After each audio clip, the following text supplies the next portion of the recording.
Hey guys, it's Juliana back with another edition of Ask Ron with Ron. Our first question comes from Fernando Diaz in Connecticut. Hey, Fernando. He says, I am buying a single family home. It's $250,000 ARV.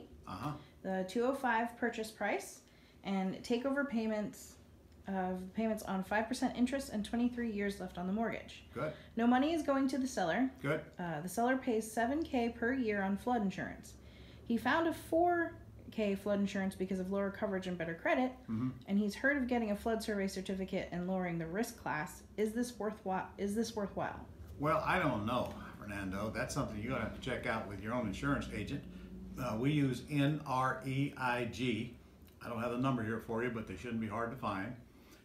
That's who I get for my insurance. They insure our people all across the country. They save me a ton of money on insurance, and this flood thing is something you should ask them about. NREIG. All right. Fernando has another question for you. Okay. He says, I close on another house next week. Good. The ARV is $300,000. Yep. Purchase price of $200,000 and $20,000 in repairs. Okay. The seller is willing to walk away with no money, and I will take over the 20 years left on the mortgage. Very nice. He says, I'm thinking of providing seller financing or lease option as my exit strategies. I've interviewed potential tenant buyers that can bring $15 to $20 as an option fee. Good. One person is a potential work for equity candidate. Right. There's a nice back end, but the rents in the area will fall short $300 a month to cover my payment. You don't know that because you don't know what the market will pay, Fernando. Remember, you're supposed to put it out there and let the market tell you how much they can pay per month, not name the rental price. You don't name the down, you don't name the monthly. And people who lease option the property from you, as is even, may pay more per month than you think. So I'd put it out there on a work for equity, probably around $279.9 as is.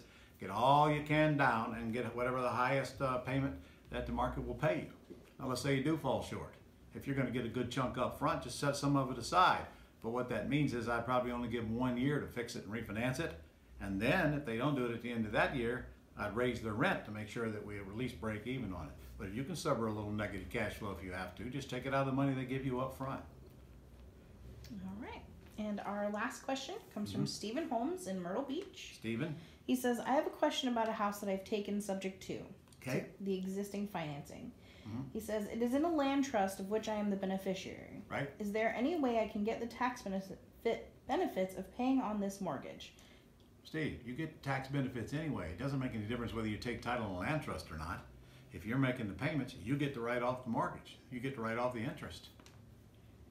And then he says, also, how do I get the escrowed homeowner insurance to change their loss pay on the policy to my trustee? Well, first of all, if you bought the property subject to, then you need to get an insurance policy on it, but you're non-owner occupied, which is cheaper than the landlord's. And then have your insurance company notify the bank. You got to make sure you name the bank now as first mortgagee. And your insurance company can notify them, and then they'll tell you what they need to do to cancel it. You may have to get the seller to cancel their policy, but not until the new one is in place. And sometimes your insurance company can tell the bank to cancel the old policy as well, and they'll accept that. But you better name the lost payees on there. They're not the lost payee, they're the mortgagee. First mortgage company is the mortgagee. You're the lost payee. Well, not you, but the owner of, if you're out of a land trust, your land trust is the lost payee. All right, that's all I have this week. Okay, all right, that's it. That's all you guys got. Sorry, that's the best you can come up with, so get some questions in here.